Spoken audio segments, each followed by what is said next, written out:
அதாவது இந்த சிங்கிள் டிஜிட்லயே வந்து பாத்தீங்கன்னா இந்த 4 நம்பர்ஸ் தாங்க. இந்த 4 நம்பர்ஸ்லயும் அதோட மல்டிபிள்ஸ்ல வராதுன்னா அது பிரைம் நம்பரா தானே இருக்கணும் பேலன்ஸ் இருக்க நம்பர்ஸ். புரியுதா? இதால டிவைட் ஆகக்கூடாது அப்படின்னா பேலன்ஸ் இருக்க நம்பர்ஸ் கண்டிப்பா ஆப்வியஸா பிரைம் நம்பர்ஸா தான் இருக்கும். இந்த 9 எடுத்தீங்கனாலும் இந்த 9 அப்படிங்கிறது 3 டைம்ஸ் டேபிள்ல வந்துரும். சோ இதை வந்து நம்ம எலிமினேட் பண்ணிடுறோம். புரியுதுங்களா? சோ பேலன்ஸ் இருக்க நம்பர்ஸ் நீங்க எதை நீங்க பார்த்தாலுமே வந்து பிரைம் நம்பர்ஸ் தான். இந்த நம்பர்ஸால டிவைட் ஆகாதுனாவே ஆப்வியஸா பிரைம் நம்பர்ஸா தான் இருக்கும். ஓகேவா? அப்ப பிரைம் நம்பர்ஸா இருக்கு அப்படின்னா டோட்டலா 1 to 100 குள்ள நமக்கு 25 பிரைம் நம்பர்ஸ் இருக்கு.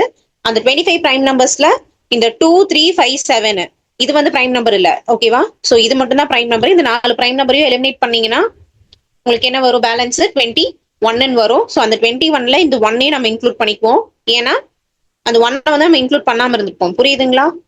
ஸோ 2, 3, 5, 7, 9ல டிவைட் ஆகக்கூடாதுன்னு சொல்லியிருக்காங்க. அப்போ 1 அப்படிங்கிறது இந்த நம்பர்ஸ்க்கு முன்னாடியே வந்துருது. ஓகேவா? அப்போ அந்த 1 மட்டும் நம்ம ஆட் பண்ணோம்னா என்ன வருது? நமக்கு 22 நம்பர்ஸ் வருது.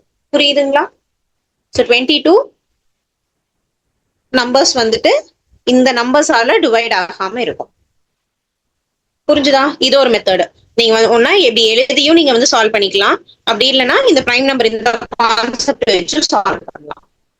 ரெண்டுமே நோட் பண்ணி வச்சுக்கோங்க.